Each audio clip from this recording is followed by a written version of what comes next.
Evening, right? It's evening. It's afternoon here. Good evening, everybody. My name is Ferdi D'Souza, and I am the person who's going to be leading the seminar. And the topic of the seminar is, how did they put it? Are you sensing the emerging future? So basically, what we'll be talking about today is the emerging future, and what is it like to sense the emerging future? But before we go there, I think I'd like to open the whole discussion. First of all, I'd like to acknowledge a few people who are here. So SK, Shri Sai Krishna, we call him SK, has got loads of his acquaintances and friends here. So SK, welcome. Thank you. And SK works with us in creating this thing together. And then we have Manoj Onkar. Manoj, can you wave your hand? Manoj is another one of our associates, and so is Vivek. Vivek, can you raise your hand? Yeah, great. And right, Mukesh, welcome, welcome. So Thank you. for And those of Azure. you, Aljor, right? And then there are those of you who've invited your guest here today. Thank you for inviting your guest. And I want to address all our guests today. I am quite I am moved by who's here. You know, there's a bunch of senior people here and people who have a lot to do with dealing with futures for their organization. There are a number of people who are dependent on you leading the organization in a way that will support them in the future. So thank you for being here. And my intention, is that at the very least, you get something from participating here today. The question I have for you is, if you had a magic wand and you could wave it, right? And you could have anything you wanted, or you could have something very important that you wanted out of these 2 hours together. Now, I can't promise you that that'll happen, but if you could, what would that be, right? What would you like to get out of these two ideas? Did I say 2 ideas? What would you like to get out of these 2 hours? Right. So what are you looking for? What would you like to get out of these 2 hours? Or I can put it in another way. What are the challenges you are facing in this significant circumstance? This is a really significant set of circumstances. So what challenges do you see yourself and your organization facing in this COVID-19 era? And I really would appreciate if somebody opens the account, because this is going to be an interactive dialogue, not a bhashan. I'm not here to give you a lecture. I'm here for us to look together and see what might be possible. So what are the challenges you see yourself facing right now? Or if you could, yes, please, go ahead. Yeah, this is Nitin. So Hi, day Nitin. in, day out, I face one challenge convincing my board that the current situation of business getting impacted is because of COVID and other economic situations that are coming out of it, and not because our business is not doing good. So this is something which I face on a monthly basis or quarterly basis. This is something which is challenging, and somehow I am able to convince, somehow I am not able to convince. So this is a thing that I would like to get your views about So how other people are coping with it. let me see if you got it, if I got it right.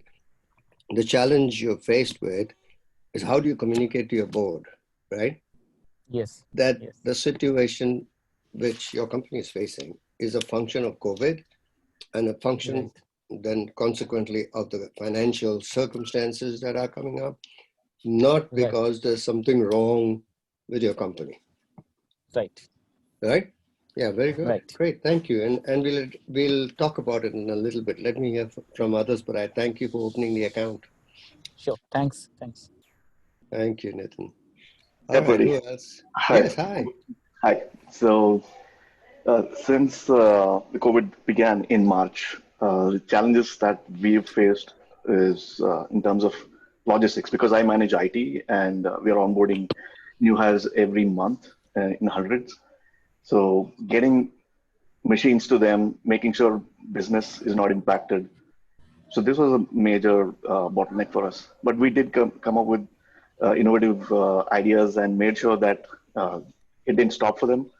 But again, these are the constant challenges, which if I had a magic wand, I would probably be able to put it out of my way so that I could use those hours for something else productive. So if I get you correctly, you're looking, you find yourself spending a lot of time dealing with just logistical affairs, Exactly. matters. Yes. And you'd like to not have to deal with that, so you could deal with something more significant. Absolutely. Right? Yeah, great. Got it. Thanks. Thanks, Bharat. Thanks, Ferdi. Somebody else? Yeah, I'm Dr. Kailash Mantri. Yes. Kailash? Yeah. My challenge is before 31st December, our company's deadline was to reach 200 crore people, and then to set up, then to invest 100 crore rupees for the infrastructure, creating infrastructure. And the concerning staffs are not available. When the breakdown, service people are not available. And, we are not, progressing the way I wanted it. Right, right. And what insight would you like to get today? If you could get that insight, it'll make a difference for you. What insight would that be?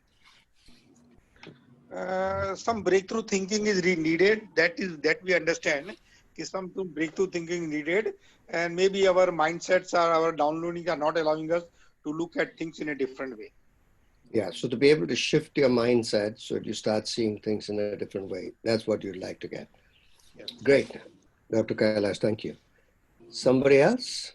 What are you challenged by in the current situation? Yes, Ashok? Well, Ferdi, with this current COVID scenario, what I'm looking at is, one is, of course, changing the mode of functioning, which is effective enough.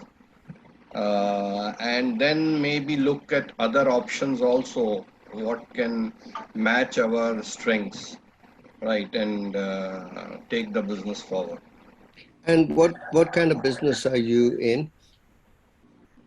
We were running a spoken English institute and also into corporate training. Right. Got it. All right. Okay. Oh, everybody stop spending money, right? So forget about training. Now we're in a COVID situation, no money for anything. It's strange, isn't it? At a time when you need to spend the money, you believe that you shouldn't be spending the money because you don't have the money. It's like a going round and round in a circle, vicious circle. Ashok, thank you. Somebody else? What are the challenges you are facing in this? Visu here. Yes, Vishu. Yeah. The biggest challenge is my CFO asked me how you are going to measure after the transformation, what are the values you are going to bring. And HR expects to bring what are the intangible values. CFO expects me to bring tangible values. And you are just please. I think I have the name for the lower people, but what's your position in the organization? And the director for transformation. Oh, you're the director for transformation. You've got a key role here. Right. And the HR wants a softer version, and your CFO wants show me the money. Right? Show me how the money is going to come. I got it. Thank you. Somebody else?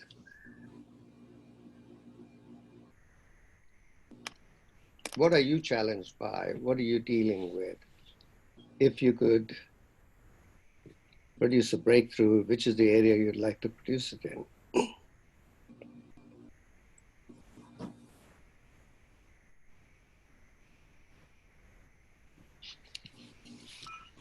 Okay, so obviously we got about 40 people on the call, but not many people are willing to ask the question, but I can understand that. So we'll move forward.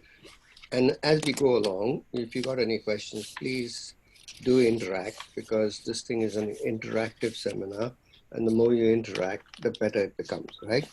So the first thing we said that this seminar was going to be about was the emerging future. Are you sensing the emerging future? So this is a rather peculiar term, right? Emerging future. So then the question I have, and I think we should inquire into, and I'm inviting an inquiry into. And you know, by the way, if you're not able to share on your video, you can put something onto the chat, and we can do the sharing in the chat. Okay, there's a chat mode here. Sai reminded me about it. So what I'm looking at is, what I want to do now is, let's have a look at this question. Let's have an inquiry. We'll inquire into what is the emerging future, and how is that distinct from what we normally call future? Now, you don't have to worry about the right answer. I just want to know what your thinking is, okay? So what is the emerging future, and what is normally thought of as the future? And remember, you can put your thoughts down on the chat, and Vivek or Manoj, if you read the chat for me, that'll be good, because while I'm interacting with people, okay? Someone else? Yeah, Ferdi, I can go with that. Yes, please. Well, we had thought of or planned for, let's say, 1 or 2 years down the line, Right.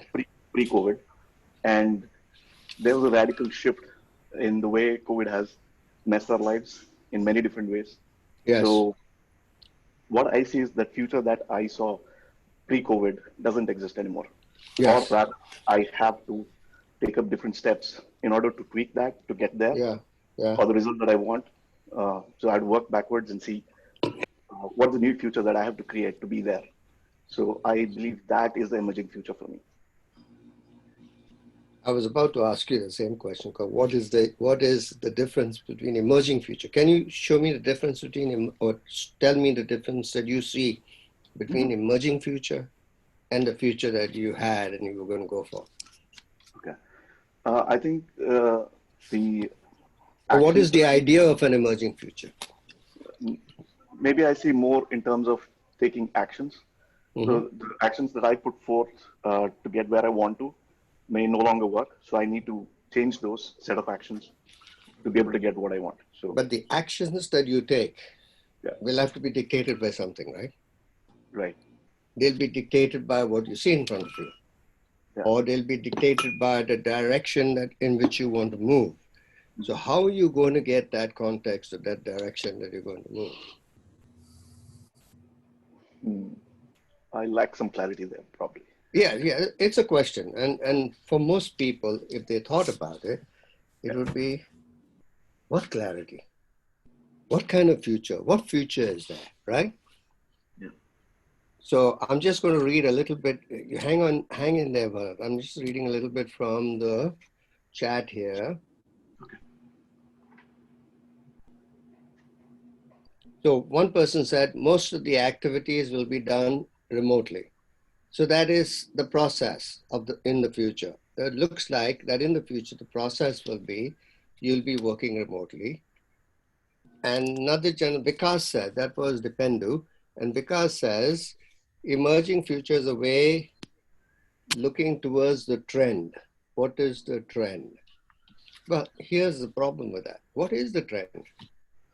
Ferdi D'Souza here. Yes, Vishu. See, I'm seeing instead of doing a lot of teamwork, there is a lot of demand for the teaming. For the what? Instead of teamwork, it is more teaming is required. It's like a I didn't understand that word, teaming. Yeah, that is the new trend, teaming. On the fly, you have to do the teamwork. You don't have the static team members. Team. You don't have a structured team, and you have to do it on the go. You may get the team members from globally any part of the place, and they will come and do their task and leave. So you don't have the standard team to deliver everything. Yes. So on the fly, people will come and do that. So that is the one you have a trend flexible I'm seeing team. that teaming. Okay. That is Very the good. new Very good. terminology they are using it. So we need to get adapt to that teaming. Also, the second thing what I am seeing is we are expecting in the remote work people to be flexible, but instead of flexible, they need to know how to be flexing. That is getting things done from the different level of people. Right. So earlier people know that they maybe push it to the next level and they will get it done.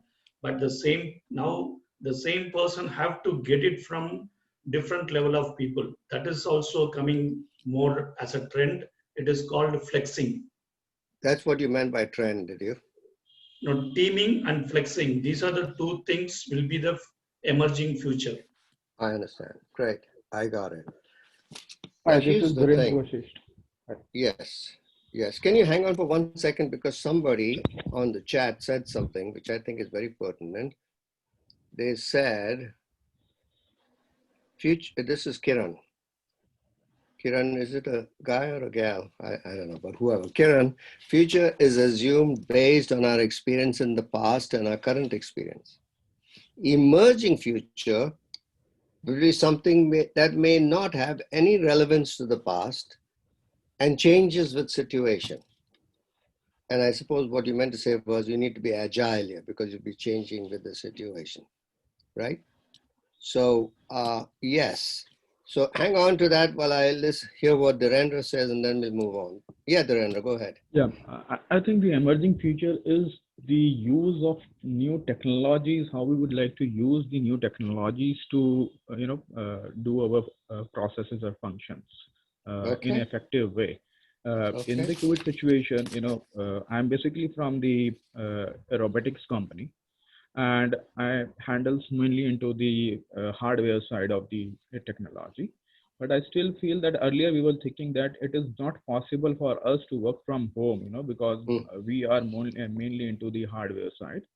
But slowly we understood and we find out the new ways to come up with the solutions remotely as well. So emerging technology for me is more towards the using the new technologies in the future and try to align everything related to that. I got that. So, by the way, what I'm hearing from most of what you people are talking about is you're talking about the how. You're talking about the process, right? But the process has to be directed towards a what. There is, earlier you had a future, you knew the future, you knew you're going to go to this future. Then you start to design your processes and systems and things like that and pathways so that you can reach that goal. Now, there is no future actually, right? There is no future that one can see. Now, there is a future, obviously, but it's not one that you know of. I don't know if you've heard the term VUCA, V-U-C-A, VUCA. It's an acronym. And this term was invented or created by the US Army to train their soldiers and their generals and things like that. Now, what does VUCA mean? And if you might have heard about it, I'm sure a lot of you have heard about it. The V stands for volatility. The future is volatile, like a gas. It can change at any time. It's uncertain. There's a lot of uncertainty. It is complex. There's a lot of complexity. And it's ambiguous. It can't be pinned down. It's ambiguous. So a future that's volatile, uncertain, complex, and ambiguous. Now, these terms were created in 1967 for their army. At that time, the world was like that: volatile, uncertain, complex, and ambiguous. 1967. Today, in the midst of the COVID situation, it's a factor raised to 10. Complex, uncertain, volatile, and ambiguous. So what is it? There's a question I'm asking you to look at, to consider. What is the kind of leadership that is required? And you're all leaders. What is the kind of leadership that is required in this kind of scenario? Let's think about it. What do you think? What are the qualities of leadership that are required in this kind of scenario?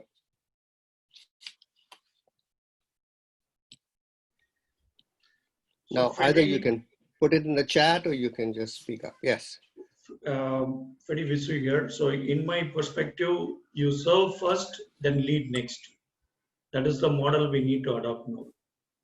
Yeah, but that's fine, but how does that help you to lead? What are the skills you will need, not just to serve first? I think that's a very good principle, but it's not going to help you in the COVID situation. There are so many skills are required for serving. It is not the just serve. So to do the serve, the person has to swallow his ego. So maybe now people are having a lot of pride to be in a bigger position.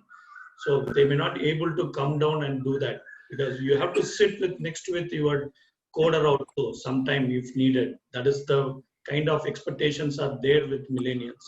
So that kind of a serve, more empathy is also required. So Right. it's not the easy to do serve. So you need more empathy. You need to come down to the level of the people. So you need to really swallow your ego. That is the two things I'm seeing. Okay, good. So now let's have a look, right? And there are people who've been sharing on the chat. Let me see what they say also. Hi, this is this side. Can you hang on for a minute? I'm reading the chat from trusting your team members, somebody says. Innovate, speed and acting. Versatile, understanding, challenging, ambitious. So he's given a new acronym called FOVUCA, versatile, understanding, challenging, ambitious. Being water and coming from a stand, not goal-oriented. Being open-minded and compassionate leaders. Somebody who can decide quickly, quick decisions. That's what's required. This is what different people have said. So quick decision was from Dipendra. Deepali Mani said open-minded and compassionate leaders. Raj said being water, like not fixed and rigid, but being able to flow, yet having a stand, not be goal-oriented. Being versatile, understanding, challenging, and ambitious, says Bharat. And Ashok Bashish says innovate, speed in acting, and trusting your team members from Arun, right? So now somebody was about to say something and I told you to hold. Who was that? So which I am facing right now, I think that a change in the learning culture of the organization. Yeah, a change. Wait a minute, let me find you. Dependu, is that? Yeah. Was it Dependu? Right. So you're saying there needs to be a change in the learning culture, right? Yeah. Yeah. Yes, So there must be a change in how people learn, a change in the learning culture. And Shankar says empathy towards your customers. Very good. So now let me take you through what we actually provide so you can see whether it applies to you, okay? So first of all, the emerging future is emerging. And you cannot imagine what is emerging. It's basically disruptive. The future that emerges will be disruptive. What did Uber do? When Uber came out with its model, it disrupted the whole taxi business, right? And then when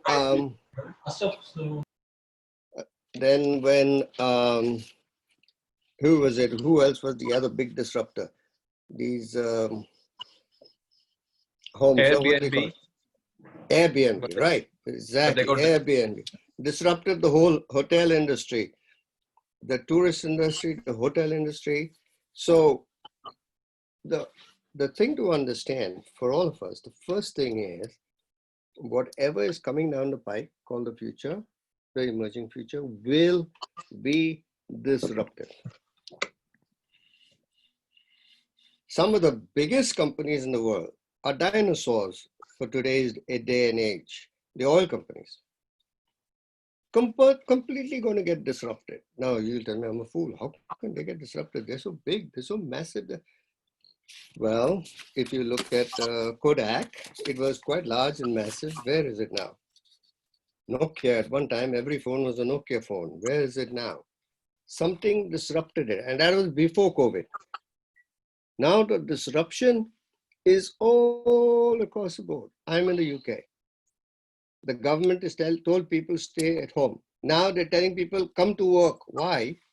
Because if the people don't come to work, then all the shops and the restaurants and all that, their business goes dead because no one's coming in there. The public transport system is suffering because they're privatized there here.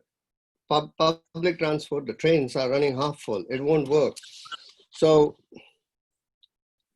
but the fact is, for a company owner who's got a company right in the middle, got an office right in the middle of town, paying a huge amount of rent, if he can get his work done with his employees sitting in their homes and working from their homes, even if he has to subsidize something a little bit, it'll be a huge saving for them to be able to operate it that way. Now, some people don't see that. Some company owners themselves don't see that. Now, why do people not see what's possible? What is the quality of leadership required for somebody to see that something is possible? And that's a question I'm asking you. What is the quality or characteristic, or what kind of mind does a leader need to have to be able to see something as possible? I think someone who is very courageous and creative, who's ready to restructure and see. Yeah, they need to be courageous and they need to be creative, right? But they also need to shift. They need to actually realize that their mindset is fixed.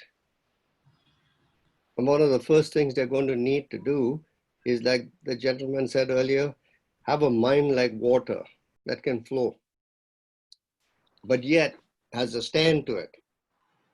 So there needs to be this quality of being able to flow with whatever is happening. I say that the kind of leader we need in this kind of time is like the what do you call it? Who are the guys at the beach? What are they called? They're like Purpose. surfers, like the surfers, right? Like the surfer who's waiting for the wave, right? The wave is the future. Does the surfer know what kind of wave is coming next? No. He is keenly watching, sensing a wave. And when he senses it's the right wave, he jumps on his board. And then he goes along very far away, very swiftly. Now, if he makes a mistake, what happens to him? He falls on his butt. That's where the courage comes in, right? He needs to have the courage to say, okay, this is my wave. Let me go with it. But he also needs more than courage. He needs to have the sensing skills, the ability to sense what's happening.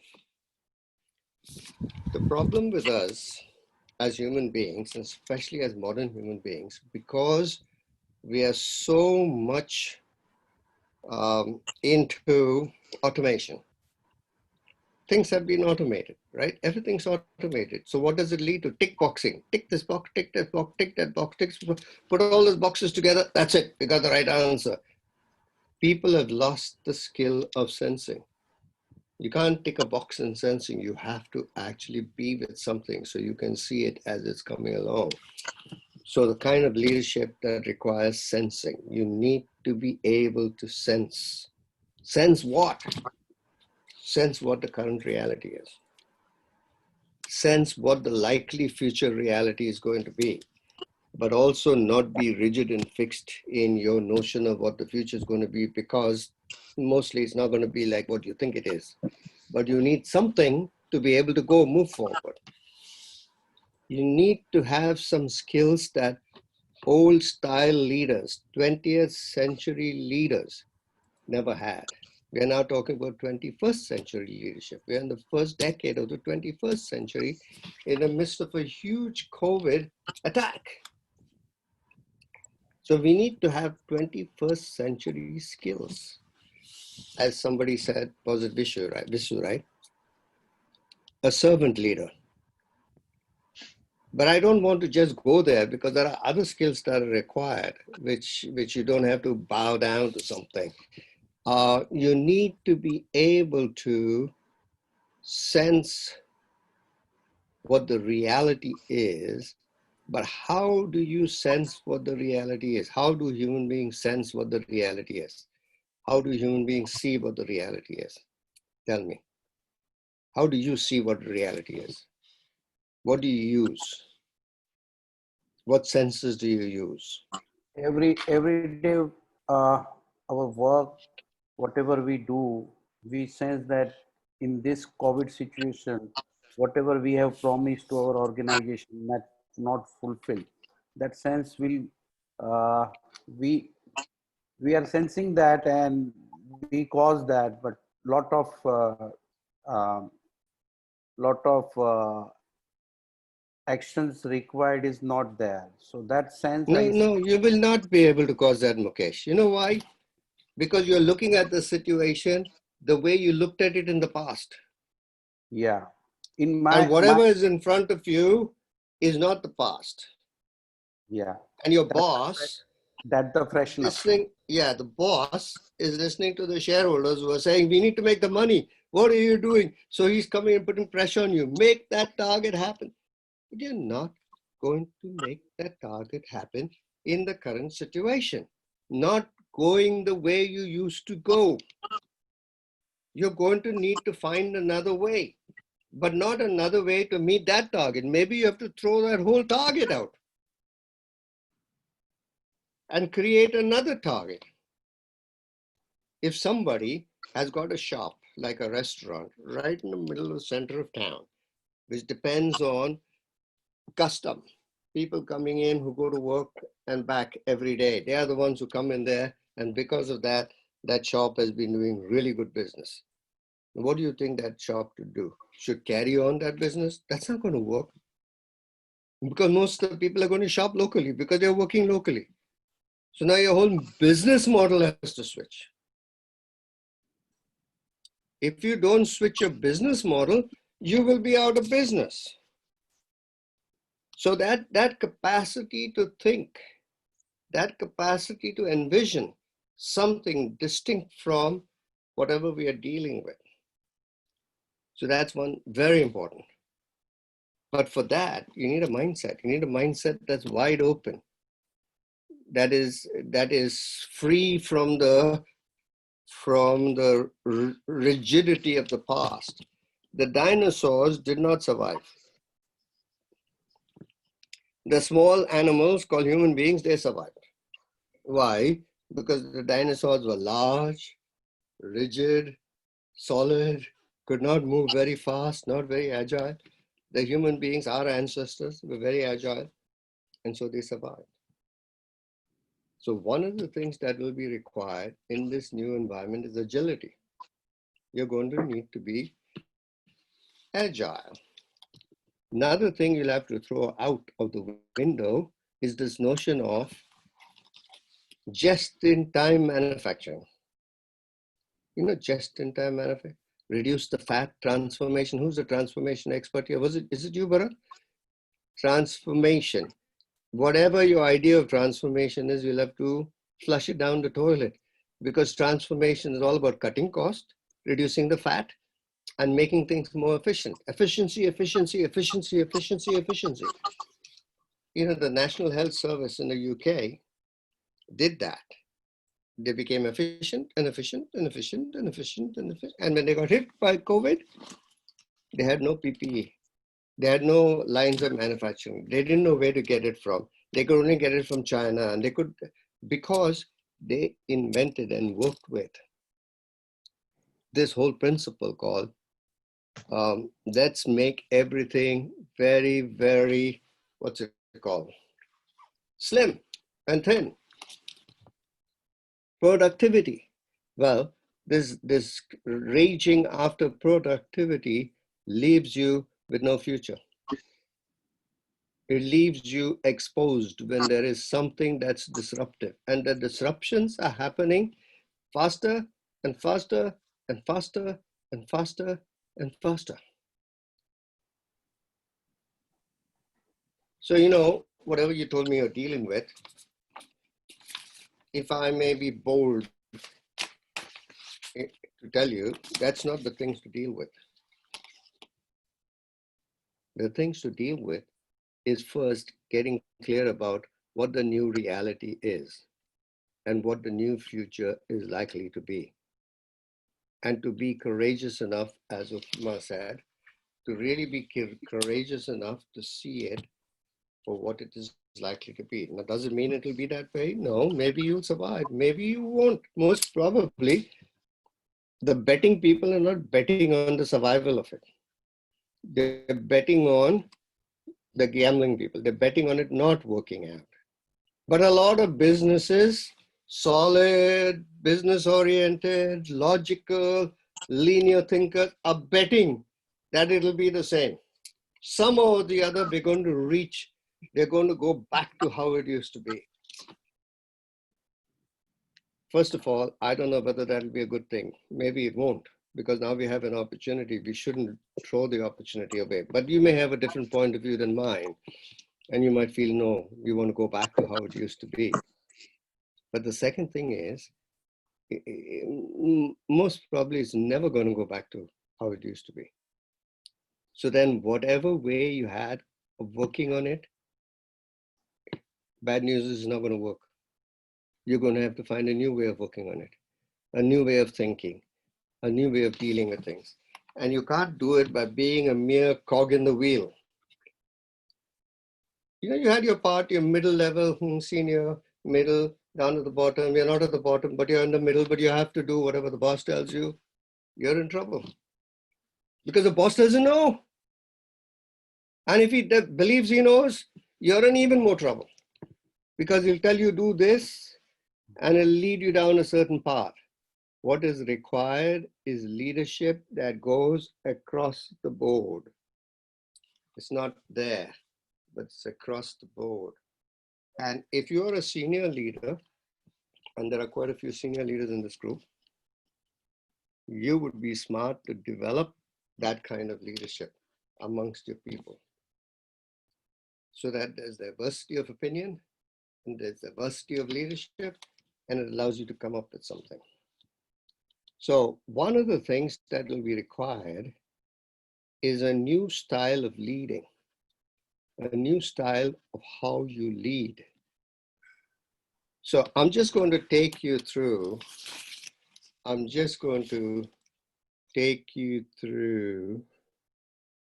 Manoj, where are you? What did you tell me? Yeah, oh, Ferdi. Vivek. Yeah, Vivek. I just need to leave the room for a couple of minutes. Can you kind of take some sharing from people and I'll get back? Yes. Yeah, okay. Yeah. So from whatever was covered till now, what are you seeing for yourself as some of the challenges you're facing, or what are you seeing as openings? Your voice is cracking, Vivek. My voice is cracking? It's fine for me. It's fine for me. It's fine in Bangalore. It is fine for me. Yeah. Oh, okay. So what do you see for yourselves right now from whatever conversation Ferdi had with you guys? Yeah, Raj? Yeah, you're on mute. Hi Vivek, how are you? Very good. Nice to see you. Nice to see you all the way from Hong Kong. Yeah. Please. I mean, I'm actually, thanks to Sai, I got this link, and thank you. First time to see Ferdi, but very amazing what I got, because I'm actually typically going to in that space where I want to kind of cut down cost in one of my companies. It's not working. Whatever we are doing is like last few months trying. It's not working. And I'm like, what do we do now? Should we just cut costs, go lean, and transform the organization, increase productivity, and right now I saw Ferdi put all that down. He told me literally put that down the toilet, and I'm like, you're thinking now. So, yeah, but I can completely see how everything is not going to go back to be the same. And that is trying to govern and be right about how it's going to look like and act today is the challenge, because it's volatile and don't know and don't know and all of that. So yeah, that's where I'm really quite blown away by this by now already. Yeah, great. Thanks. Thank you Yeah, for sharing, Raj. Yes. yeah, thank you. Somebody else?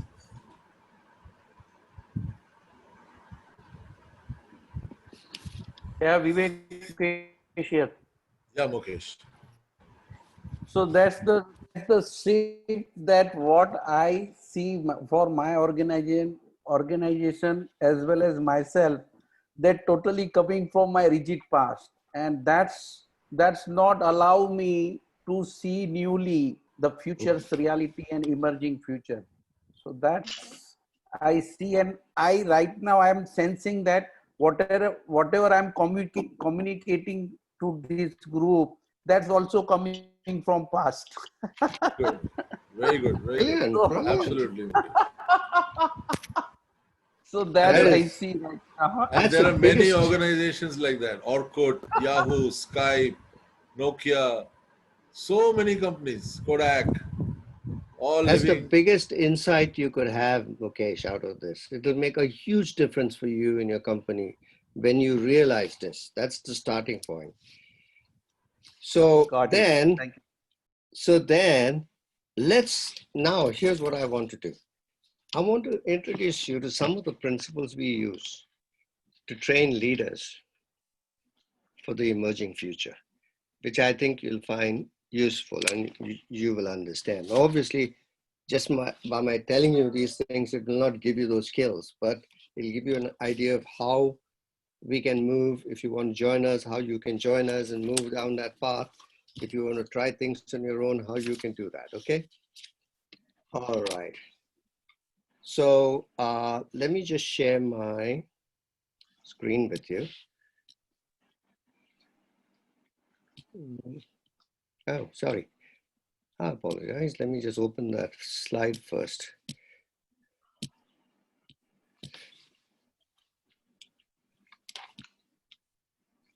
Bear with me, okay?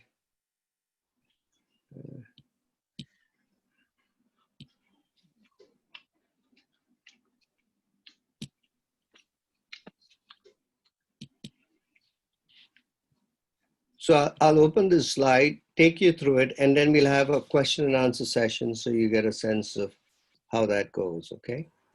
But you'll have to stop sharing and share again if you Oh, open it. right. It's showing. There you are. There, it's opening now. There you go. Okay, so share the screen. And this is the thing I want to share. And share. Okay, here I am. Okay, can you see you see the slide? Yes. I'll just make it large so you can see it properly. Come on, guy. There you go. I apologize for all this thing that's happening here. I'm going to stop it once again. And now, share my screen again.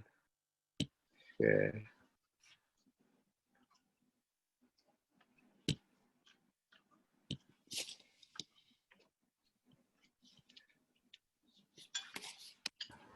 I seem to have Showing your emails. Yeah, I seem to have become a Dumbo in this thing. Hold on a minute. Let me just get rid of this emails thing. There you go. And there you go. And here we are. Okay.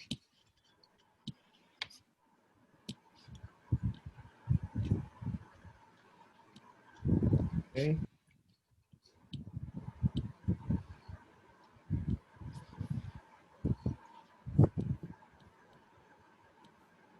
Okay. Can you see it now? Yes. Very good. So I'll just take you through these slides. So this is an introduction to leadership from the emerging future, and just wanted to know who we are, the people who are creating this thing, and what we are. We are Global Transformation Consulting, and our work and what we are interested in is to transform the consciousness which organizations, society, and individuals operate. So that's our focus. Alter your consciousness, not just as an individual, especially this with the senior people here as individuals, because it'll affect your organization, but really alter the consciousness of your organizations. Now, here's the important thing that it's very important for us to get. The success of anything, you can call it the intervention, you can call it the job, you can call it transformation, you can call it leadership. The success of any intervention depends on the interior condition of the intervener. This is a quote by a gentleman called Brian Otto, who was responsible for many serial companies that were created and transformed and all that. So anyway, let's have a look now at. Now here's something which I think you will see will be valid for you. How do we learn normally? When we're learning, we learn by reflecting on the past, don't we? Completely, we learn by reflecting on experiences of the past, references of the past. Now, as Upma showed us, pointed out, and everybody else can see, that there is nothing from the past that tells us how to deal with this. Some of us are still clinging on to the past, looking for the past. Our bosses are at least clinging to the past and looking for the past. That's the target. Make it happen. How did you do it last year? How did you do it last time? Put more effort, jump in, then you'll have. So that's learning by reflecting on references from the past. And that is the way we have learned everything we've learned in school, college, university, everywhere. Somebody else knew it first. They gave it to us. That's how we know it. Nothing wrong with it, except it's of no use in this situation.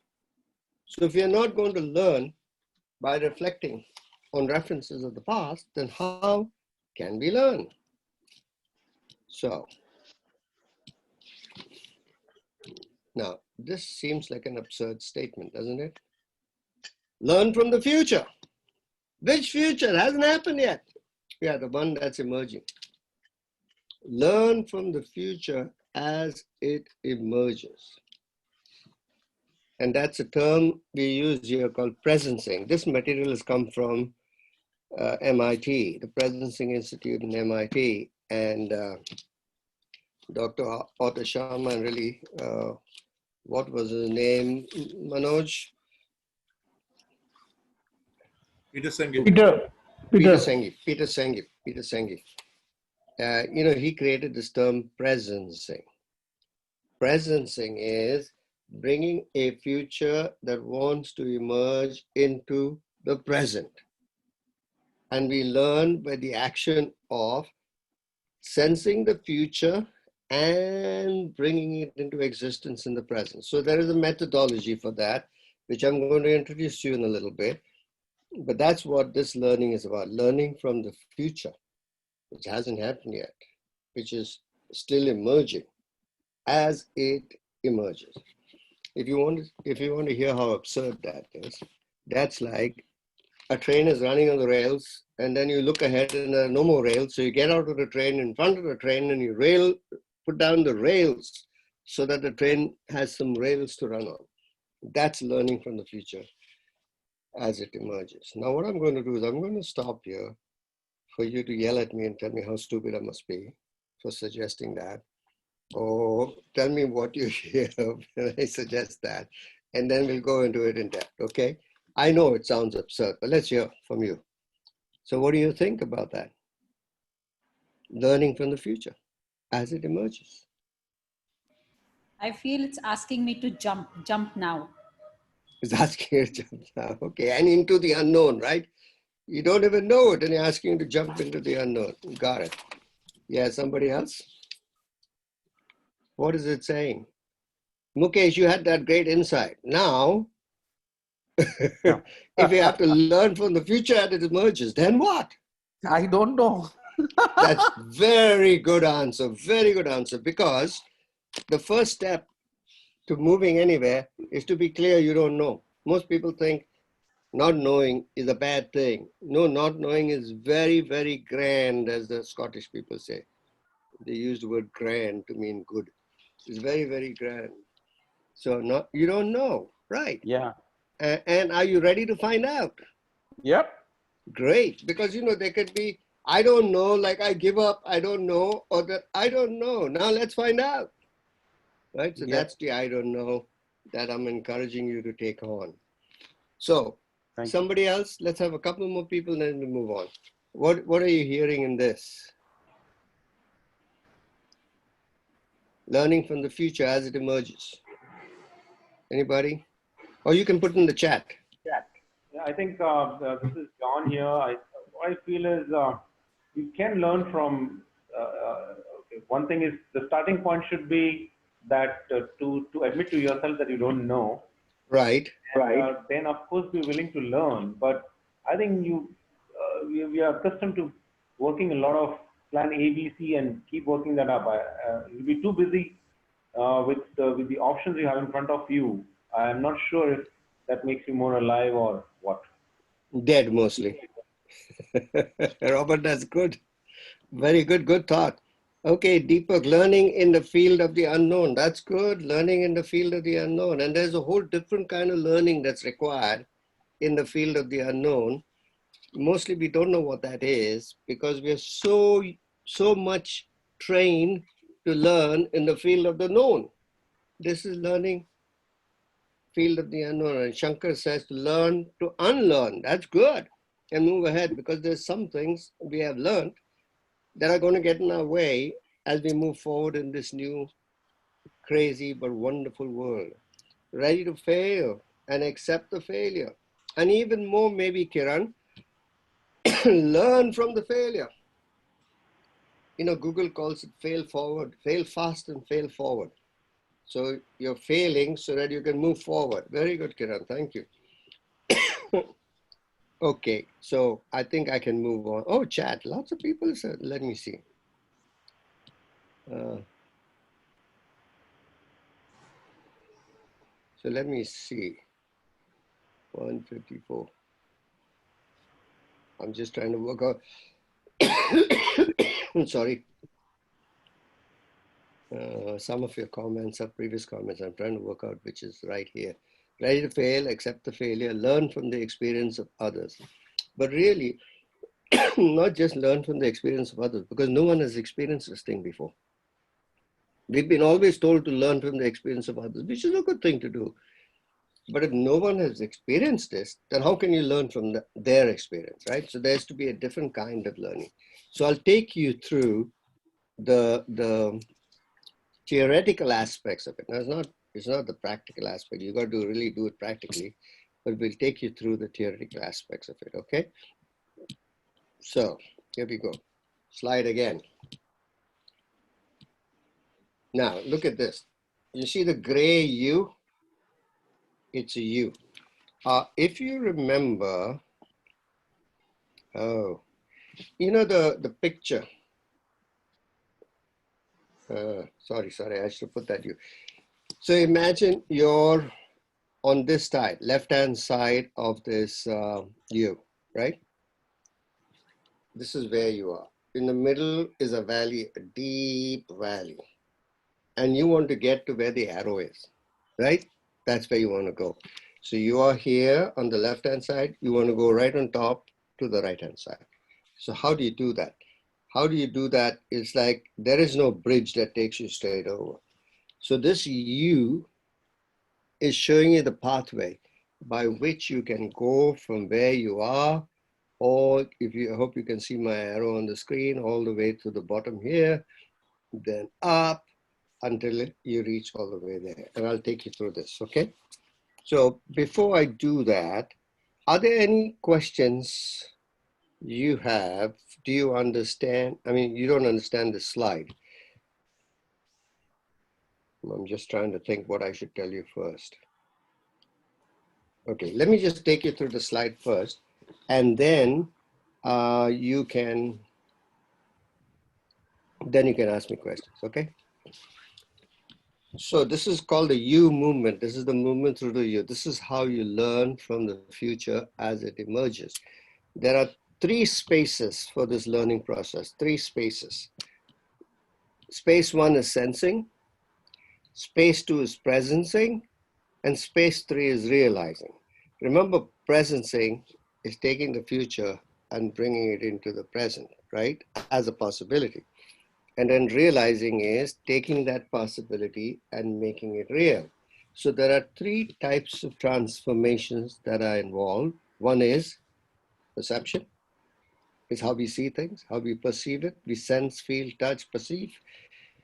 To transform your perception, to alter the way you see something, to alter the way you think about it, to alter the way you experience it. That's the first space that you need to master as this kind of leader. The second space you need to master is to transform yourself. Transform your perception of yourself, your perception of how you see yourself, your limitations and your strengths and all, transform all that. And transform your will. What are you willing to take on? You know, somebody said earlier that fear, right? You're going to have to be willing to do something. So that's the whole thing about presencing. And the third thing that you need to transform is action. How you act. Most of us have either analysis paralysis. You understand the term analysis paralysis? You're analyzing, and nothing happens, right? So that's analysis paralysis. So you need to get the whole thing sorted out first before you will do anything or take any action. That's analysis paralysis. And the other thing that we get crazy about is just acting, which is what some of you were saying. I got to actually do this. I got to do that. I got to meet my target. Let me try. Let me change this. There's a term for it. I forget what it is. Manoj, if you remember, or Vivek, if you remember. So it's analysis paralysis or just acting. Ferdi, you call it thoughtless action and actionless thought. Yeah, good. Thoughtless action and actionless thought. Actionless thought is paralysis, analysis paralysis, and thoughtless action is just moving around, acting. And mostly acting because somebody is putting pressure on us to take some action. Kuch bhi karo, chalo, like Dr. Habib is telling his staff, right, Habib? Teasing you. So, so there are three spaces you have to include or own or master. One is the space of sensing, where you learn how to sense. I was talking about sensing. The second space is the space of presencing, where you learn how to take the future and deal with it in the present so that you can move from the present into that future. And the third is, how do you take the actions that help you to realize that future that you saw right there in the bottom of the U? Now for that, you need to develop 7 leadership capacities, which, by the way, a lot of leaders don't have. One is the capacity to suspend. Suspend what? Judgments and evaluations, and something we call downloading, to suspend all the knowing you have, everything you already know about yourself, about your business, about your industry, about the other people that you're dealing with, to be able to suspend that judgment from the past. And when you do it, then your perception of your industry, of your business, of yourself, and of other people will transform. But it's not just enough to suspend your own inner dialogues, but you've got to also redirect your attention. most of our attention goes from inside our eyes to outside, right? That's how you look, from in here, out there. In here, out there. That's how you look. In redirecting, you're turning the camera around. You're turning the camera around so you're looking at yourself from the outside. It's like when man first went to the moon. And one of the astronauts had this great idea of showing the people on Earth what they could see. So they turned the camera around so the people on Earth could see what they could see. And they were shocked, amazed. It was so wonderful. They'd never seen that.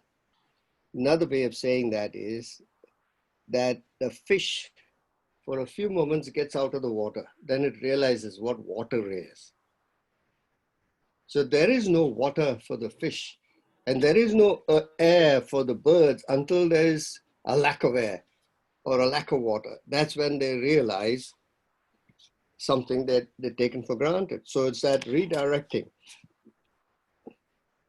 Then skill number 3, skill to let go. Upma told us that, right? You asked me to let go. Let go. Let go of what? Let go of your past. Let go of what you know about yourself. Let go of the future you're looking for. Let go of everything that's unnecessary. Let go. And then what happens here, right there in the middle, is there's a going through the eye of the needle. The eye of the needle is a gate in Jerusalem. Back in the old days, during the trade routes, you know, when the trade caravans used to go, they used to go through Jerusalem, and the street got narrower and narrower and narrower, and at some point, it was so narrow that the camels couldn't go through with all the goods. All the goods had to be unloaded. Then the camels had to bend their head, and then they went through. That is called going through the eye of the needle. That is the whole process of letting go. And when you go through the eye of the needle and you let go and you open yourself up, you let come. For that, you need courage. You need courage to let go. You need courage to let come. Let come what? A new future that's wanting to happen around you. There is a future that wants to happen around you for your organization, your company. But you have to listen for it. And you have to be quiet to listen for it. And you have to be empty to listen for it. And when you do, you will hear it. You will hear it as an amorphous idea. An amorphous idea. You understand amorphous? Like smoke. Then what you have to do is you have to start the process. This is the action part. Start the process of crystallizing it. Like you crystallize salt. You know, you take salt water, put it out overnight on a tray, and in the morning you get the salt crystals. You crystallize the idea. It gets crystal, it gets clearer, sharper. And then when it's crystallized, then you start making it real through rapid prototyping. That is, you create a prototype, but you don't create 100% prototype, 1.0. You create a 0.8, put it out there. Why? So that you can fail, so that you can learn from the failure. Get back, correct it, put it out there. Get back, correct it, put it out there. And you do that process of prototyping until it works perfectly. Then obviously this is a prototype. Now you got to take it to scale. So that's the whole process of institutionalizing, taking the thing to scale. Okay, I've talked too much. So now let me stop this and let's take some sharing and questions. and if I can, yes, please. Ferdi, I want to just add something. Yeah, please. And SK and Manoj and give me a few minutes and just take the sharing. Okay, I'm going to need to. Yeah. Yeah. So, adding on to what or building on to what Ferdi said, while Ferdi asked it, all of us to look at the individual level. Imagine the group actually starts sensing. Like sensing its own perception about itself, like what is possible from the group, and then moving to transforming the perception of as a group, looking at what it's standing for, business, right? And so there are two. So the sensing about the group itself if that can transform. So when the leader transforms the groups, he can enable the group itself sense itself differently from what it knows from the past, and then transform that, and then go to transforming what or presencing the future that is possible, and transforming the action. See, all of us are so much about doing what we know very efficiently and done that, been there, we're given by that. And it's so difficult for us to transform the actions itself. And that's the what I've seen in personally in where I've applied this, is that there's a whole chain alters. And as a leader, when I alter, my team alters the thinking, my teams, the way, because the way they sense is different, and the way they see things is different, and then the way they act is different. So I just wanted to add at the group level as well, the impact of that when the leader does it. Yeah, thank you. Great. Thanks, SK. Is there an echo? Little bit. One second. Okay, can you hear me? Yeah. Yes. Hello, can you hear me? Yeah, Manoj, we can hear you. Okay, great. Okay, so everybody, let's hear from you, your questions and reflections on the conversation so far.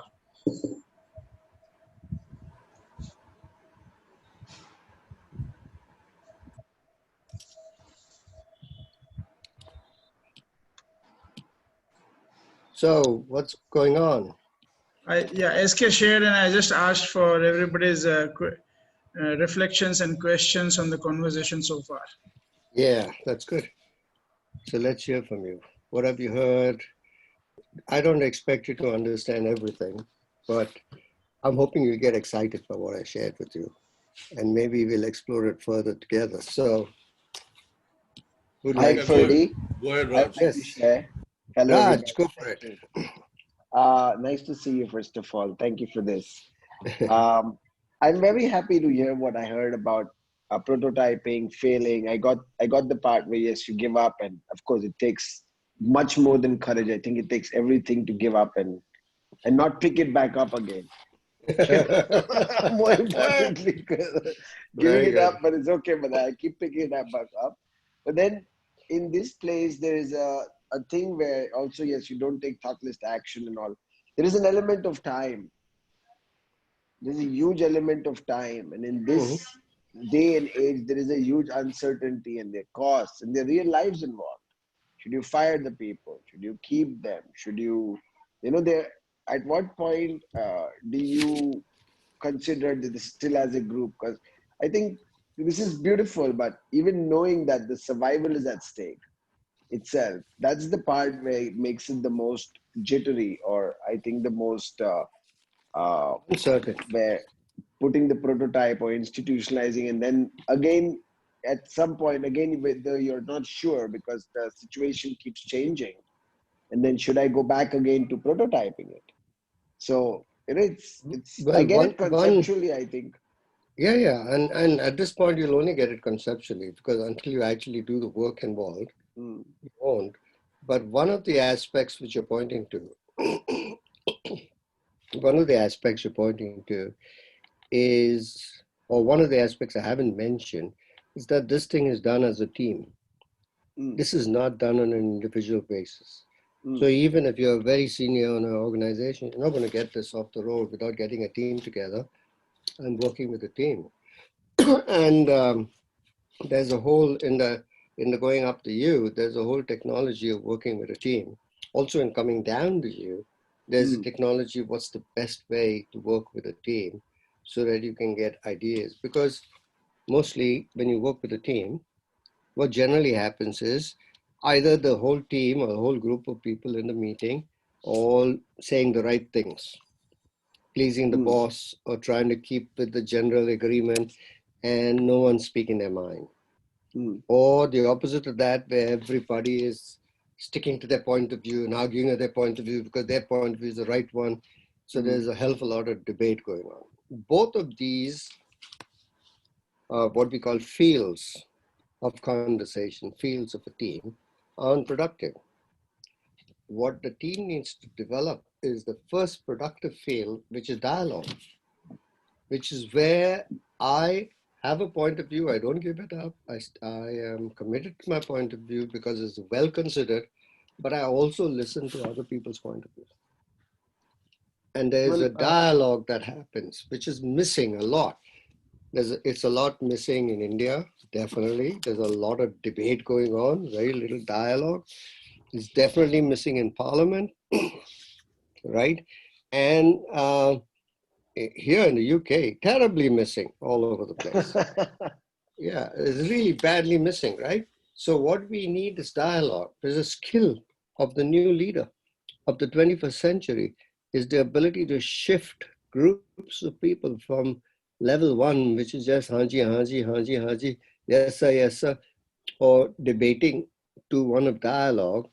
And when that dialogue process is deeply entrenched, it flips over into creativity, creation, because somebody comes up with a new idea, with an idea, someone sees it from a different perspective, adds to it, then someone else sees it and adds to it, and soon the whole thing is blossoming.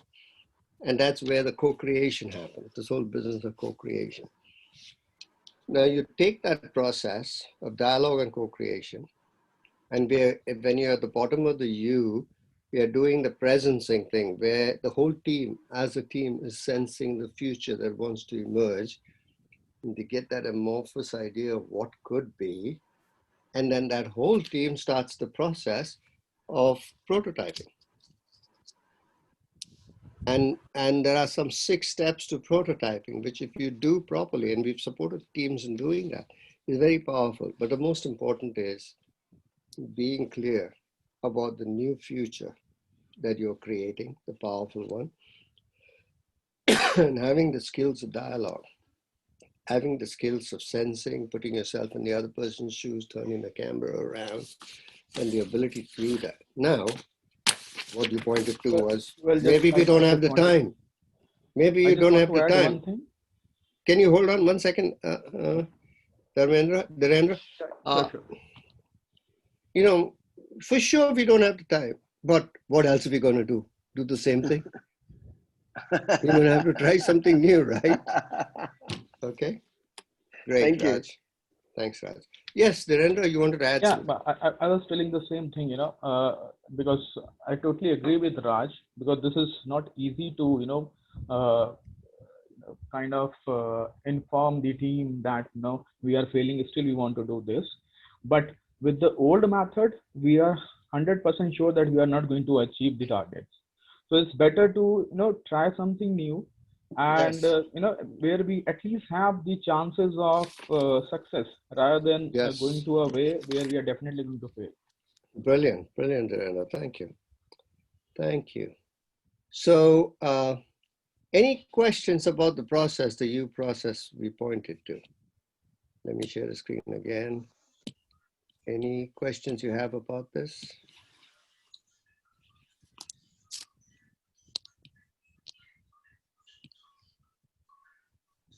No?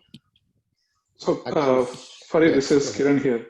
Yeah, Kiran. One question is, at the point of, I'm looking at the point number 3 and 4, when we are transforming self.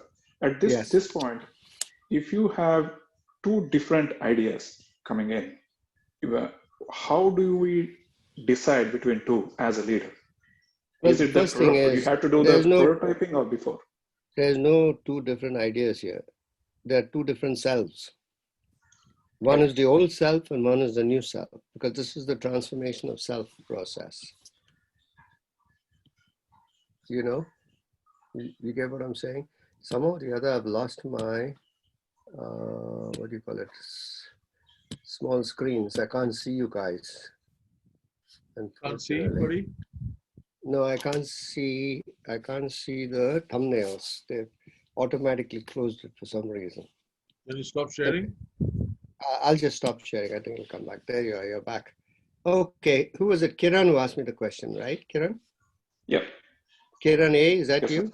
Yes. Kiran, you think you can switch your video on so I'm not speaking to a voice in the wilderness? Just a second. I just came out of the gym, so I just... Oh. You're looking sweaty, huh? Yeah. There you are. You look all right. Nothing wrong with you. So Kiran, you're saying, so first of all, at the bottom of the U is all about being. It's all about self. It's not about ideas. It's not about what you're going to do. It's about who have you been and who are you going to be. Two different things. So there's really an answer to the question, what is myself with a capital S? Not myself with a small s, which is the self that tries to survive, that wants to pay the bills, that wants to do this and wants to do that, all that. That's the survival self, which is understandable. But there is a bigger self that you are and that your team is, that if the team actually works together, they will experience themselves as a bigger self, a larger self. And then comes the question, what is my work? With a capital W. Not what is my job. Your job is what you do so that you can earn a living and pay the bills. But your work is what you do because you love to do it. And whether you got paid to do it or not, you would do it because you love to do it. So what have you been put on the planet to do? What has the team been put on the planet to do? It's no accident that the team got together, because there's something about each member of the team that kind of gels. That's why you got that particular team. It's a very radical idea, because most people think some stupid people are on my team. They're not stupid. They're there because the universe put them there so that you can use their abilities in some way. But it requires you as a leader to understand that and see that. So, so I can't really answer the question you asked, but I hope the answer I gave you makes sense. Sure, thanks. All right, great, Kiran, thank you. All right, somebody else?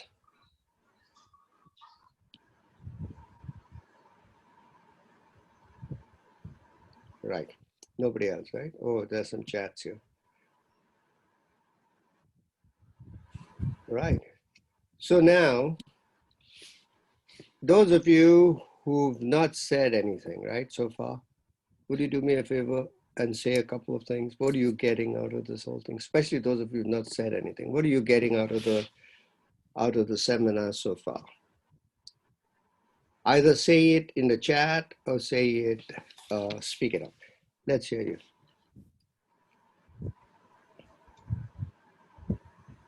It's always difficult when you ask somebody to do that, right?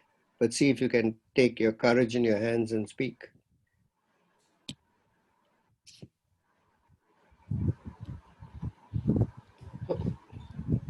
Okay, no. Looks like no one wants to take up my challenge. So let's move on then. Let me see. But can I share two incidents from our workshops? Yeah, please go ahead. So I'll take one example of a regional sales manager of a big IT firm, a Western region. Our workshop, Ferdi and I had led, was in August, around 17th, 18th, 19th. And I met this guy on the 1st of October. And he came up to me, this was a dinner party, he just came up to me, it was in Delhi. And he says, you don't know what's happened. I said, what's happened? He says, the first thing that's happened, I started listening to my team. I started getting ideas from the team. I started to find out, and I'd never listened to these guys before, and they had really great ideas. Lots and lots of possibilities came up in those conversations because there were certain practices and skills that we developed during the workshop. And he says, what happened is in the last 1 month, we've doubled our sales. We actually doubled sales. That's one example of connections, right? And a lot of it happens just from the left side of the U. So when there is a transformation of perception, there's a transformation and there's a letting go and there's a letting come of new ideas and connecting with people, getting to know what the world needs. Lots of possibilities show up right there and then. And as far as where do you go in terms of prototyping, all that, that's the right side of the U. At that time, the team will work it out together. It's not like one leader is deciding, it's the team. Team is deciding, okay, this is what, we've got 10 ideas on the table. We can't take all 10 ideas today. This week, let's follow these ideas. Let's take this one or two. And then the team decides that democratically. It's a very, very powerful team. The relationships are very powerful. There's literally hierarchy is missing in these kinds of team meetings, so that you get a real dialogue going. As long as there's this hierarchy there, it's very little chance that somebody is going to, freely communicate. So when people are freely communicating, there's lots and lots of possibilities, lots and lots of collaboration, and really, really good work happens.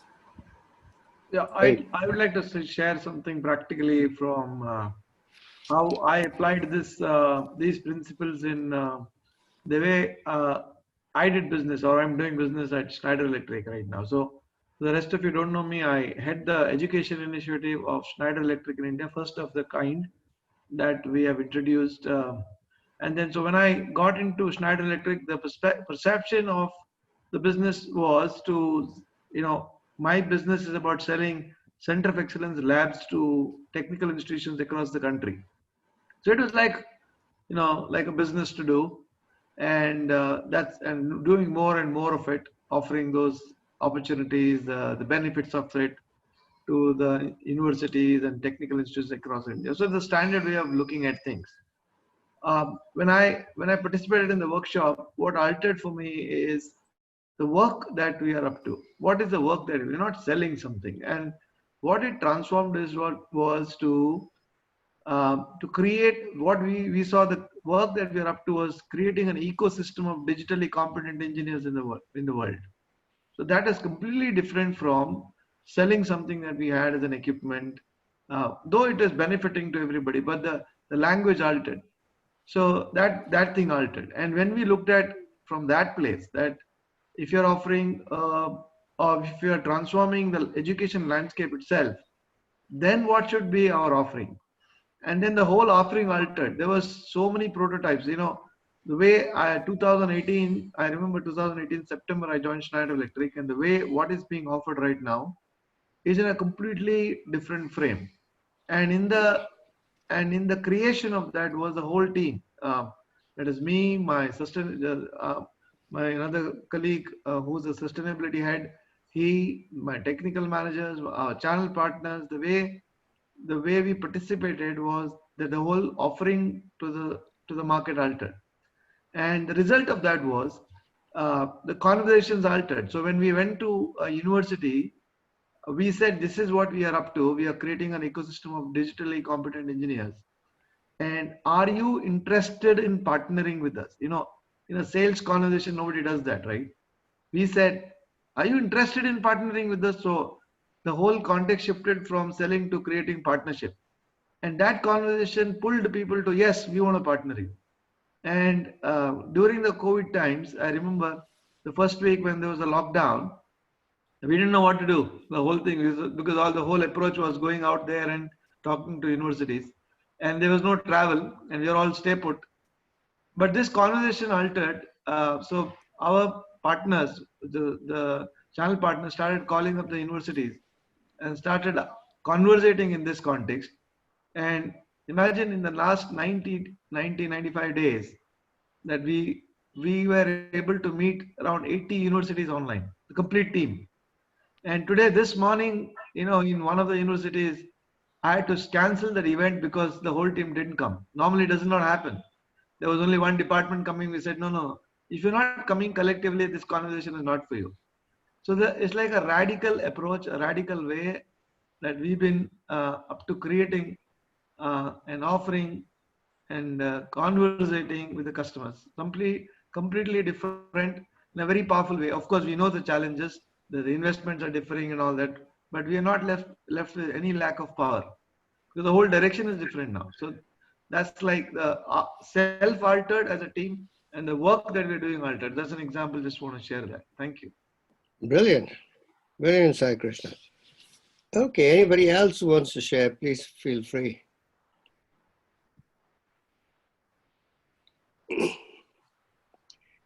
Any questions that have come up for you out of Sai sharing or Vivek sharing?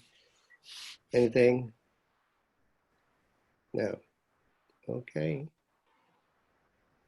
All right. So then let me go a little further because I want to do some actual work with you.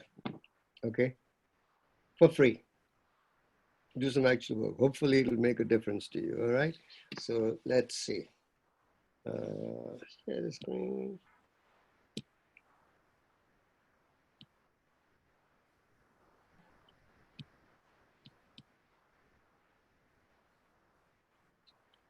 Okay. Now, can you see this? Can you read the screen? Is it clear enough? Yeah, Ferdi. Yeah? Okay. Let me just move this guy somewhere.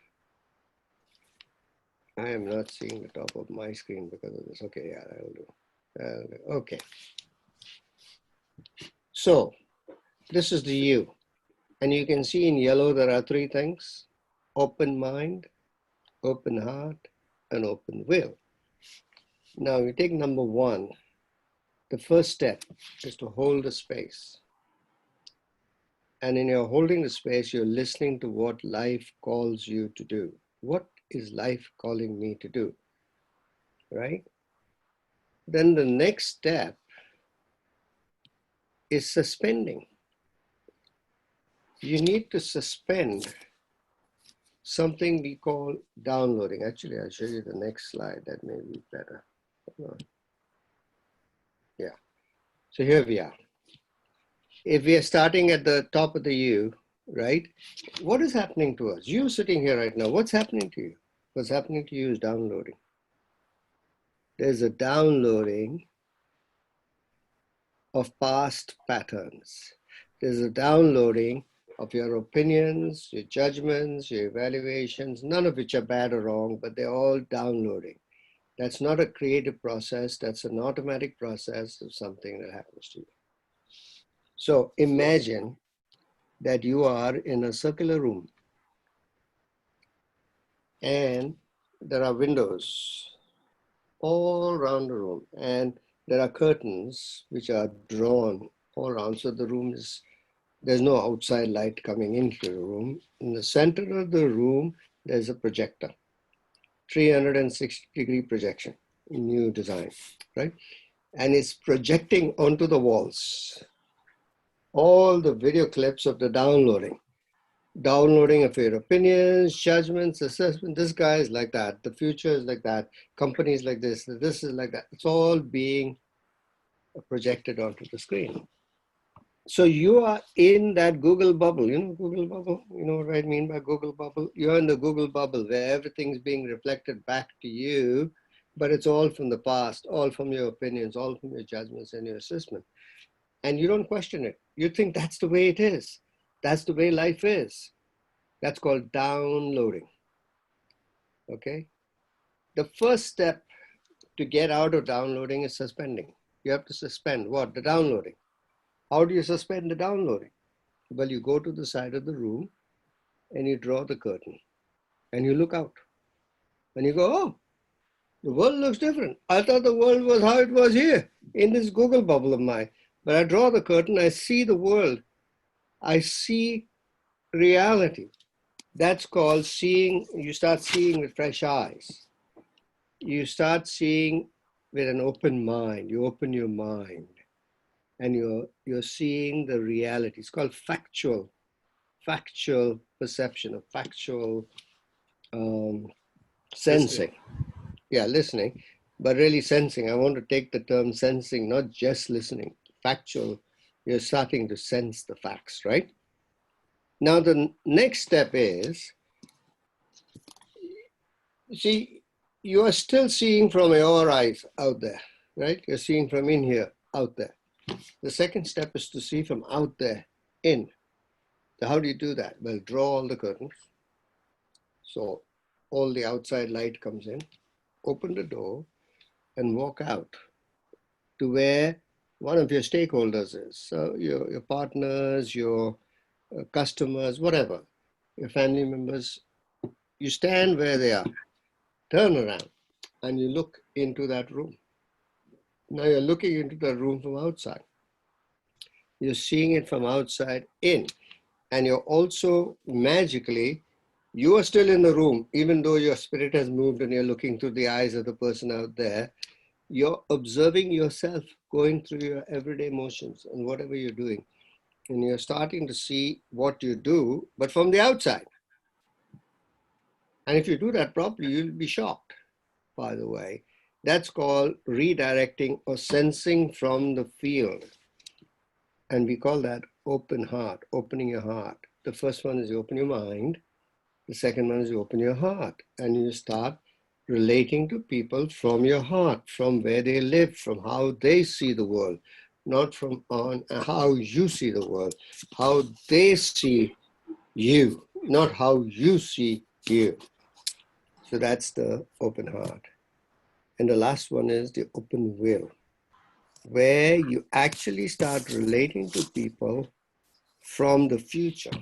From the future you see for themselves, and the future you see for yourself, and the future relationship you see.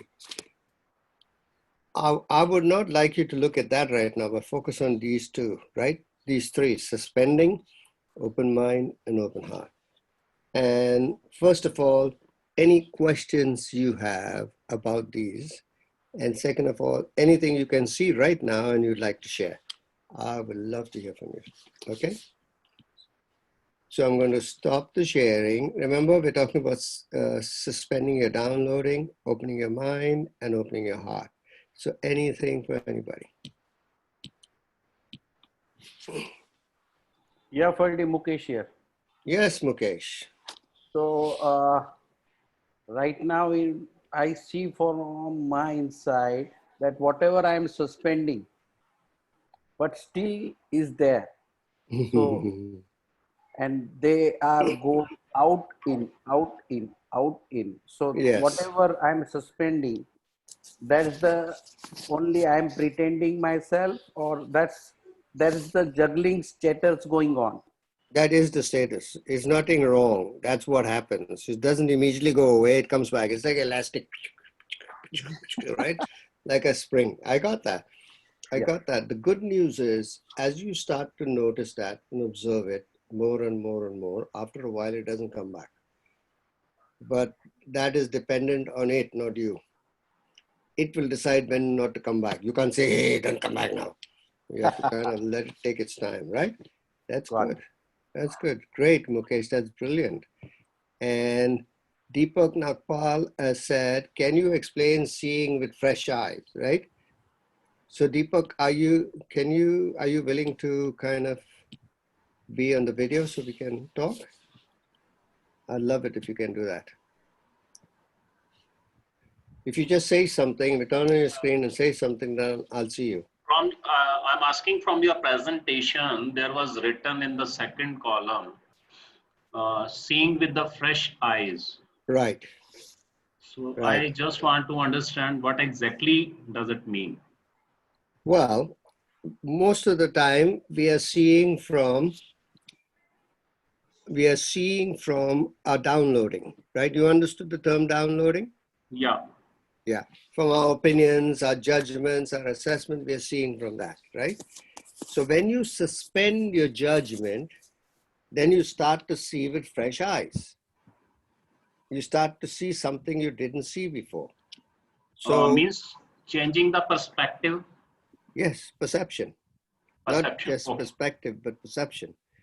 Shifting your perception of the person. See, if you take, what is your business? I'm a chartered accountant in practice. You're a chartered accountant, right. And in practice, right? And do you have a tough client?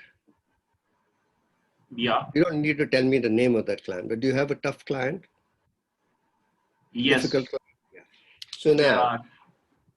So now, if you could, see, you will see that the client that you are calling tough is actually tough inside your interpretation of him, your assessment of that person, inside of your evaluation. Now, if you can suspend that and open your mind to what that person is, you might be able to see him differently. He will even look different to you if you can do that. I'm not saying you can do it, but you can attempt it now. Can you see that? Could you give up something? Could you suspend some belief you have about that person? Yep. You know, one thing could be, he's always asking these difficult, tough questions. Instead of dealing with it that way, you could say, what? Why is he asking those questions? You could be curious. What does he want to know? What is he really afraid of? Which if I could get and I could explain to him, maybe his fear would disappear. Maybe he would see it in a different way. You with me so far? Actually, I correlate that person with someone from whom I am scared of. That is so brilliant. Yes. So you're not really seeing that person, are you? You're That's true. seeing the other person that you're afraid of. That is such a powerful insight.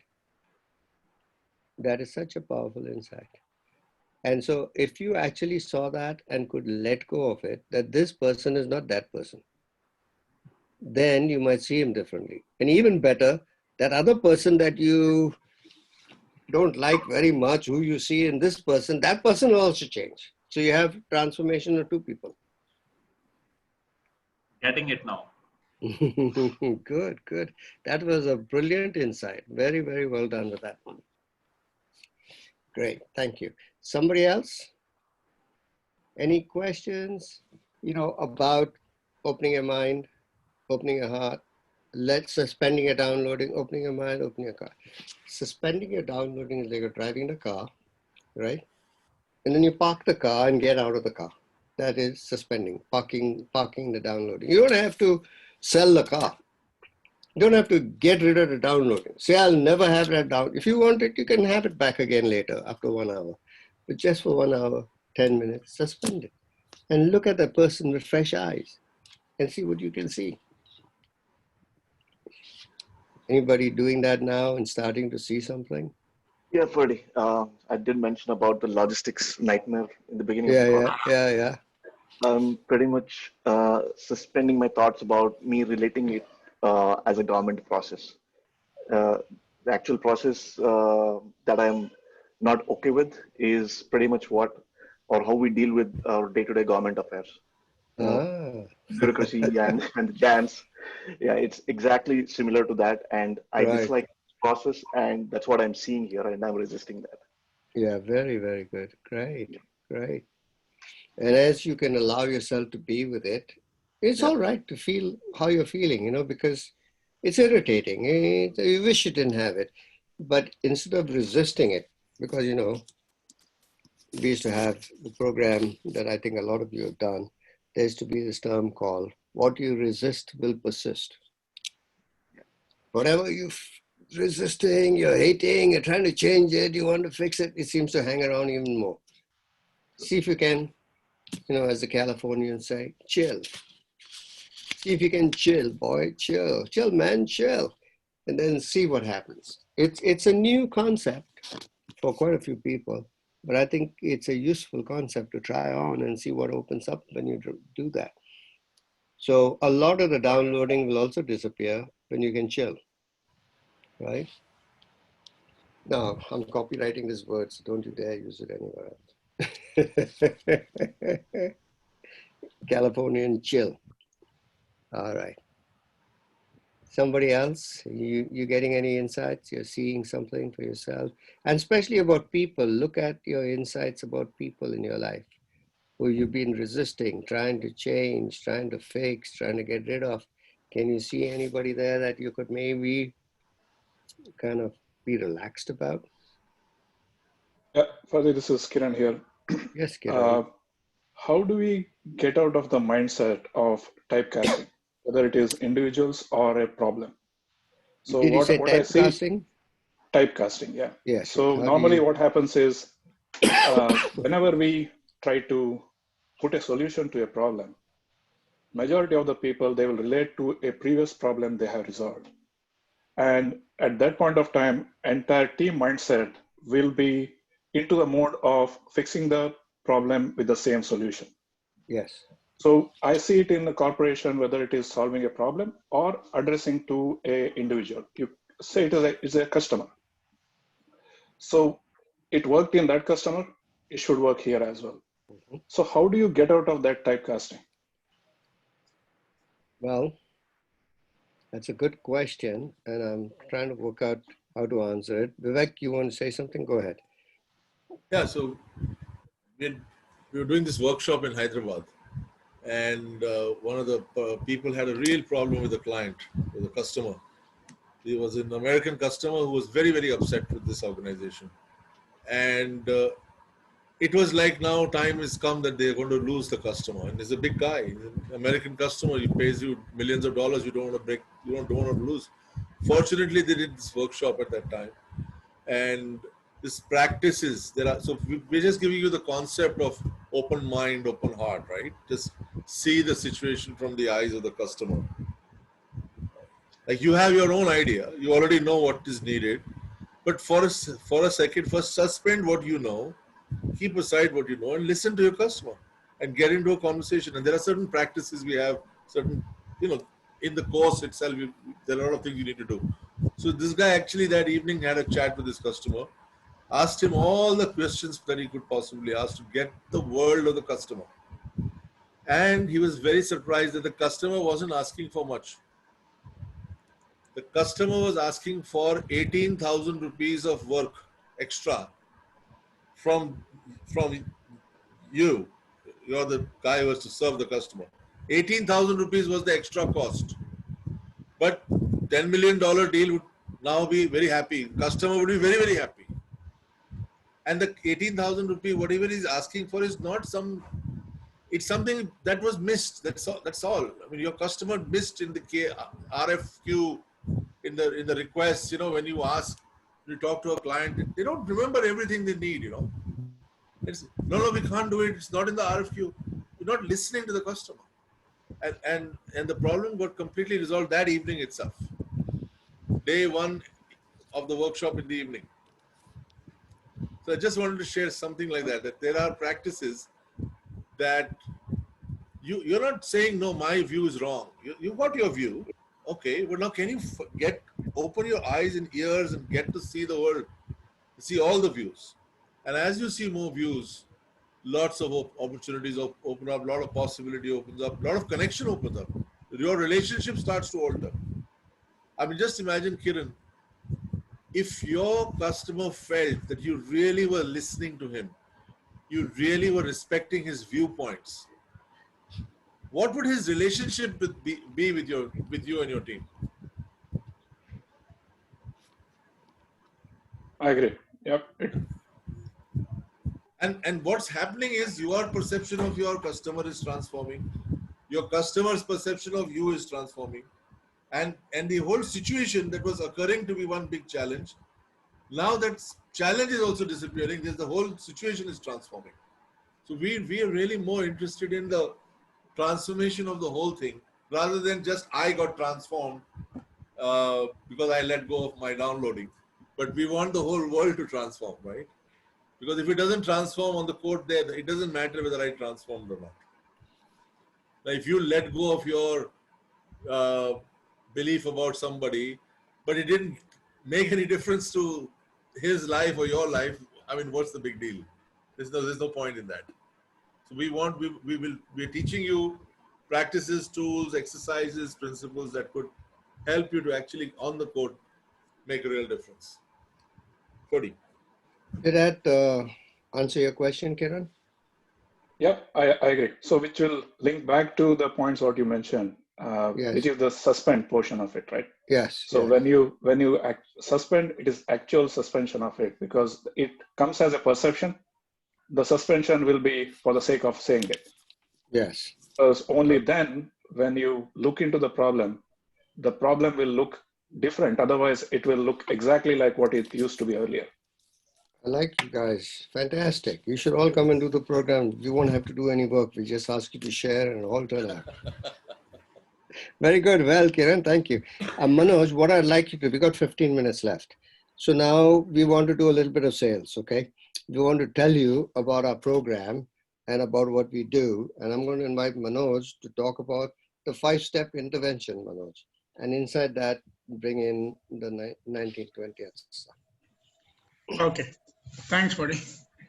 So specifically what Ferdi is referring to is the work we do in corporates.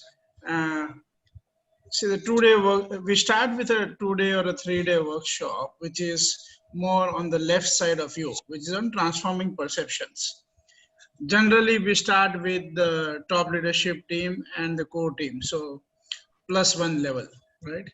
And of course, depending on the size of the organization, but it's always important to start at the top. Very important because many a times the CEO says, okay, good, we will appoint you, and here is the contract, here is the money, now go and transform my company. And that would be the stupidest thing to do on the planet, right?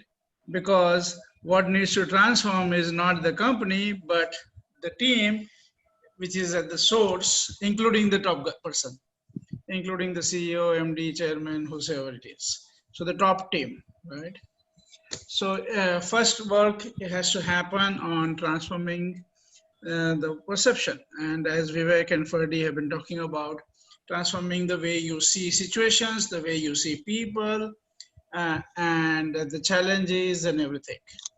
Transforming perception also would include how others see you. So there's a whole lot of work that has to happen in that, which we call as level 1. It happens with the top team and then it percolates down to the other levels in the team. Level 2 is going beyond the workshops. It's like a follow-up seminar series where you master, you practice and master, because it's one thing to understand, one thing to do it for a couple of days in a workshop, but other thing is to actually internalize this transforming perception. So the level 2 is more about developing mastery and internalizing transforming perception. And this is where you will see the atmosphere in the company starts changing, the mindset in the company starts changing, and actual real issues that may or may not have come up in the workshop come up here because you're dealing with on a day-to-day basis. And you see the whole space shift. Now, this is, you can also do it for almost everybody in the company. When we come to level 3 is not meant for everybody in the company. It is only meant for a certain audience level, right? Senior audience. And level 3 is about transforming self, but now not transforming self only as individual, but transforming self as the team, as a company, which is where the core team and the level 1, you get connected to your highest future self, the highest possibility that you offer yourself, and also the highest possibility that you see for your company.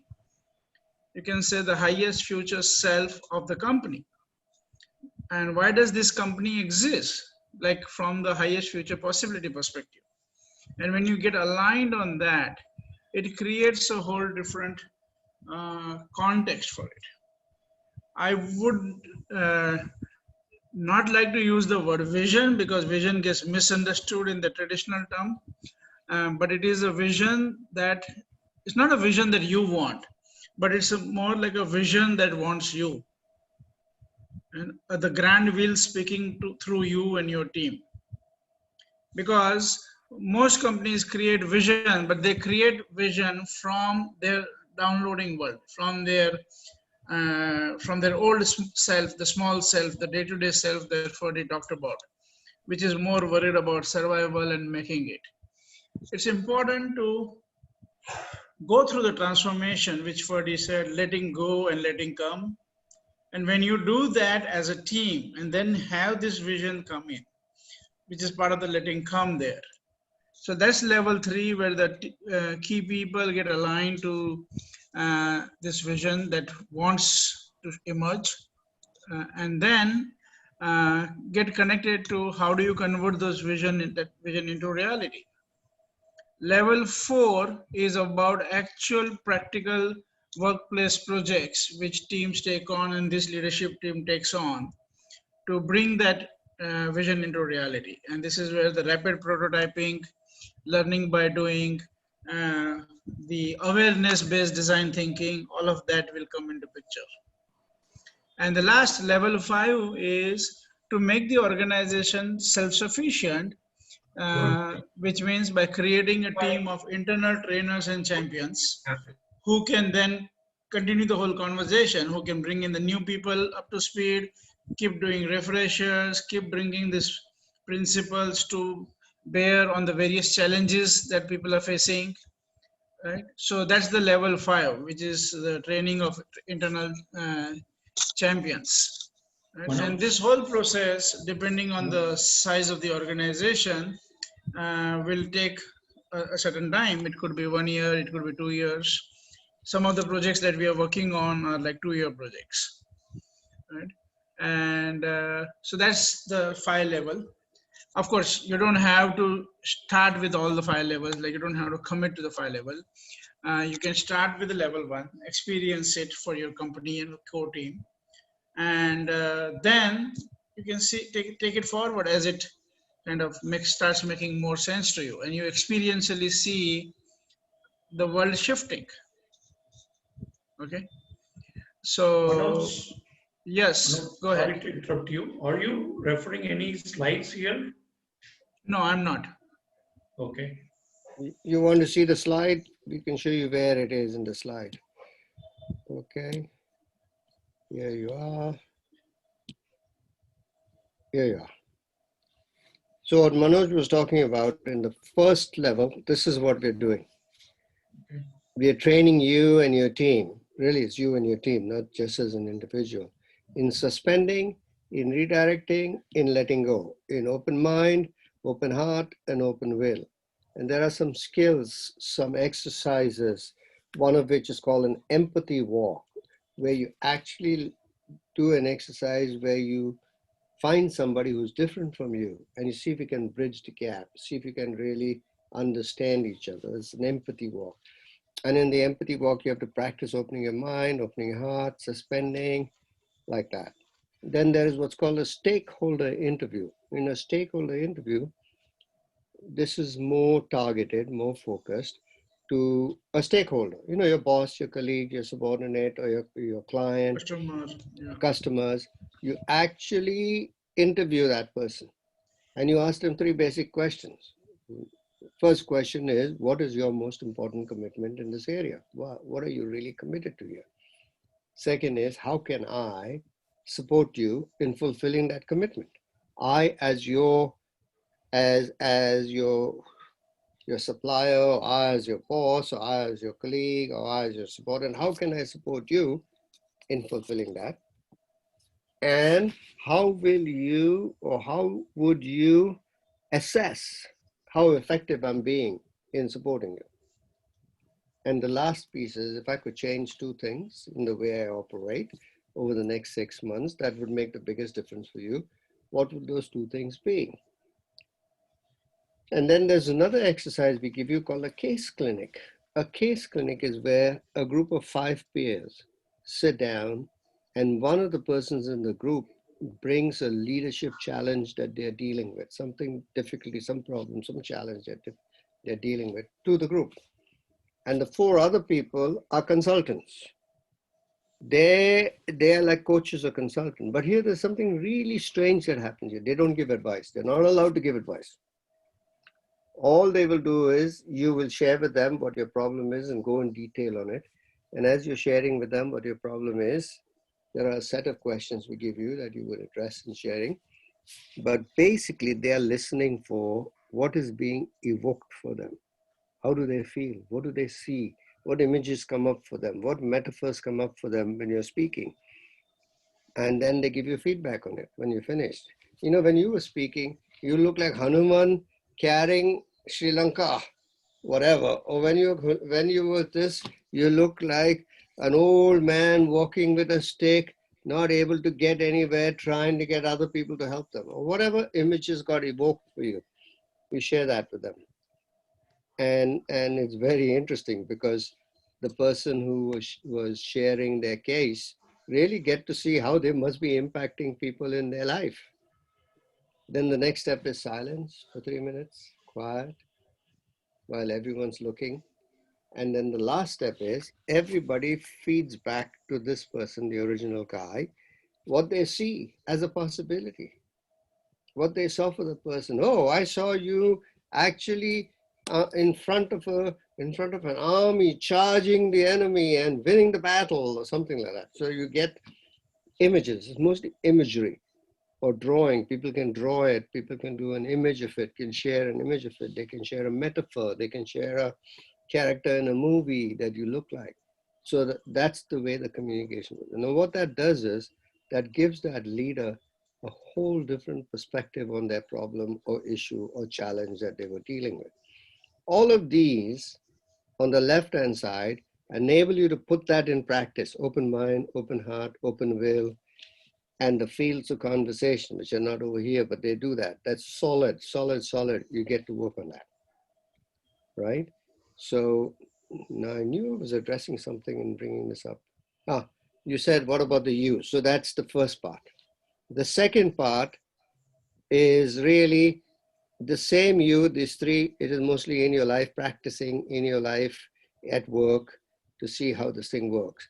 Then 3 is right at the bottom of the you, where is the bottom of the you, where letting go and letting come, and really taking that transformational moment for yourself and your team.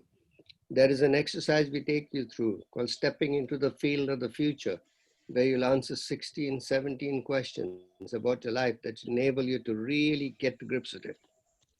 And then the fourth part of the thing is all about crystallizing, prototyping, and the last part is institutionalizing. Okay, so who was it who asked that question? I've forgotten now. Did I answer your question? Yes. Okay, great. Now, unfortunately, we've got only 4 minutes left. So we want to tell you about the program that we have on the 19th and 20th.